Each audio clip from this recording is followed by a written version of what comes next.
올해 첫 FOMC 회의에서 조기금리 인하 가능성을 일축했지만 코스피는 오히려 반등하면서 2,600선을 시원하게 돌파했습니다.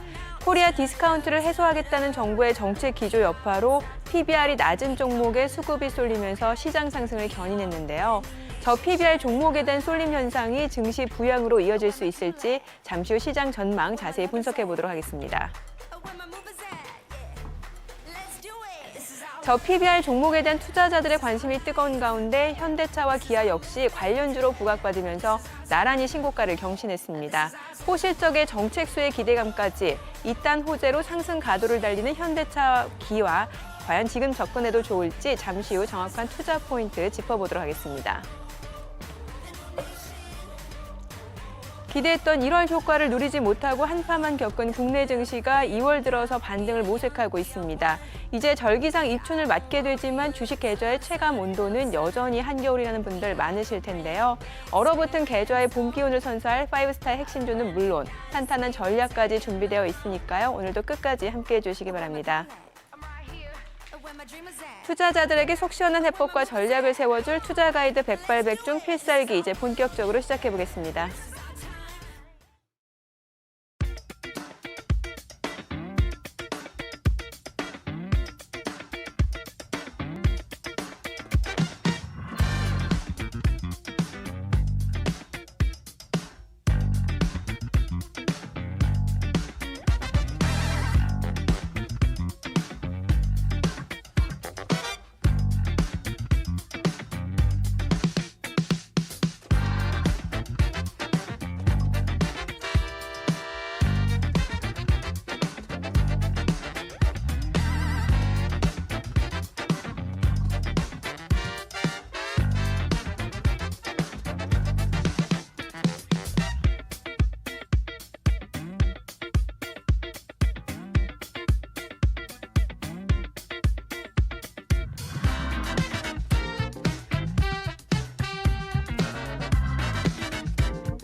주식시장을 뜨겁게 달군 이슈들을 다각도로 분석, 수익으로 이어지는 특급 전략까지 세워드리는 이슈줌 시간입니다.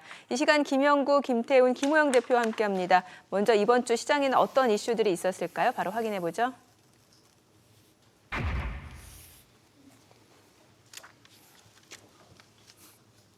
연초 부진의 늪에서 벗어나지 못한 국내 증시가 1월 최악의 성적표를 받아야 했습니다. 주요 20개국 증시 지표 중 등락률 꼴찌를 기록했는데요.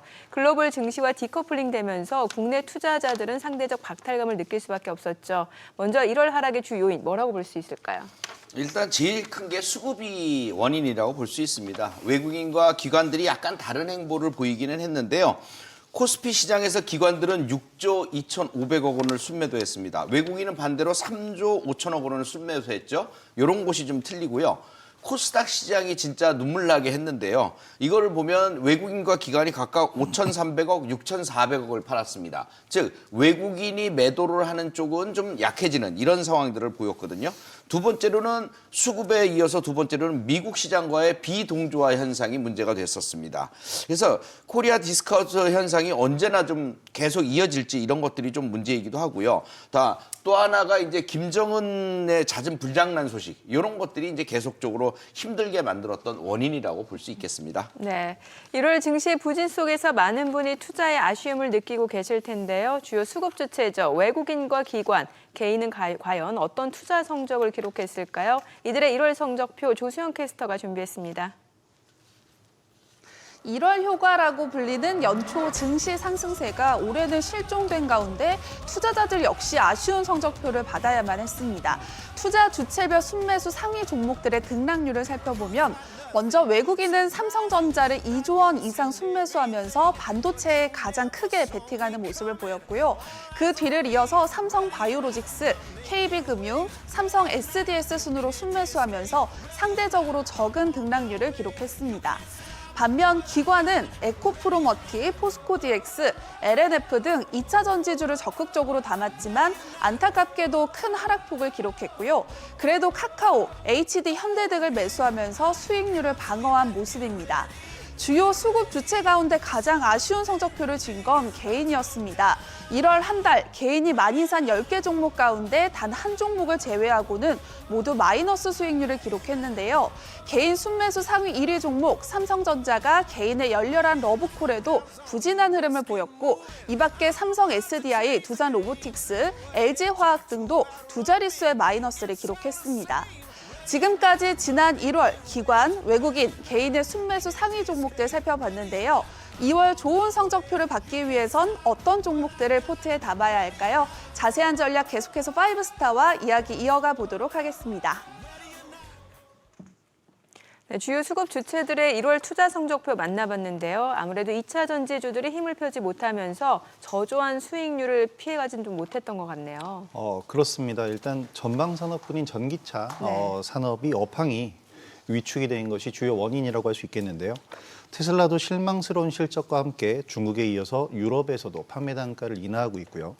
더군다나 미 대선 경합이 본격화되면서 IRA 법안 철폐라든지 이런 세제 혜택에 대한 이 우려감 같은 경우가 악재로 좀 작용을 했습니다. 하지만 이는 지난해부터 경고가 되어 오던 문제고요. 지금 주가 하락은 좀 과도하다라는 인식도 있습니다. 이 2차 전지의 가장 큰 문제가 과도했던 밸류에이션이었는데 이 같은 부분이 최근의 하락으로 인해서 어떻게 보면은 단번에 좀 해결을 받기 때문에 어떻게 보면 기술적 반등이 빠르게 나올 수도 있겠고요. 중요한 부분은 지금 코스피와 코스닥 시장이 디커플링이 나오고 있습니다. 코스피 시장은 불붙어서 올라가고 있는데 코스닥 시장 오늘 반등이 나왔지만 좀 미비하거든요. 코스닥 시장의 상승을 위해서는 2차 전지주들이 버팀목이 되어야 합니다. 따라서 6월로 예정되어 있었던 지금 현재 공매도 한시 금지 제한 조치가 좀 연장될 분위기도 만들어질 수 있을 것으로 보이기 때문에 수급적으로는 한결 편해질 것으로 예상됩니다. 네, 앞서 투자 주체별 순매수 상위 종목들 살펴봤는데요. 이 종목은 잘 샀다라고 생각하는 탑픽을 엄선해 보도록 하죠. 세 분이 뽑은 2월 상승 기대주 확인해 볼까요? 삼성바이오로직스가 두 분이고 이제 김태훈 대표님은 KB금융. 최근에 KB금융 주가 상승세가 계속해서 이어지고 있는데 추가 상승 기대해 볼 수 있을까요? 네, 정부의 코리아 디스카운트를 해소하기 위한 밸류업 정책이 나온 이후 저 PBR 종목들이 아주 강한 상승세를 보여주고 있는데요. 이 저 PBR 종목들 중에서도 가장 선두에 서 있는 것이 금융업종이라고 할 수 있습니다. 금융업종 중에서 시총이 가장 큰 종목이 바로 KB금융인데요. KB금융은 PER과 PBR 모두 저평가 구간에 놓여 있다 보여지고요. 그리고 이전에 일본에서 주주 환원 정책과 주가 부양 정책에 가장 발빠르게 정부 정책에 대응했던 것도 바로 금융업종이었습니다. 이런 점 등을 고려해 보면 KB금융이 다소 조정을 거치더라도 다시 강한 상승세로 돌았을 것이다. 이렇게 예상해 볼 수 있고요. 그리고 기술적으로 살펴보면 어제 오늘 강하게 상승하면서 전고점들을 차례대로 돌파해 주었는데요. 현재는 강한 상승으로 인해서 5일 이동 평균선과 이격도가 상당히 벌어져 있는데요.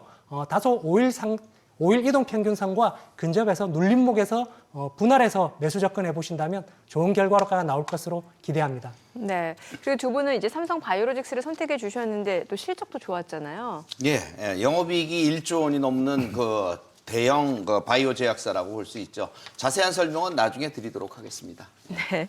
자, 2월 주가 상승 기대해 보고요. 계속해서 또 다른 증시 이슈 만나볼까요?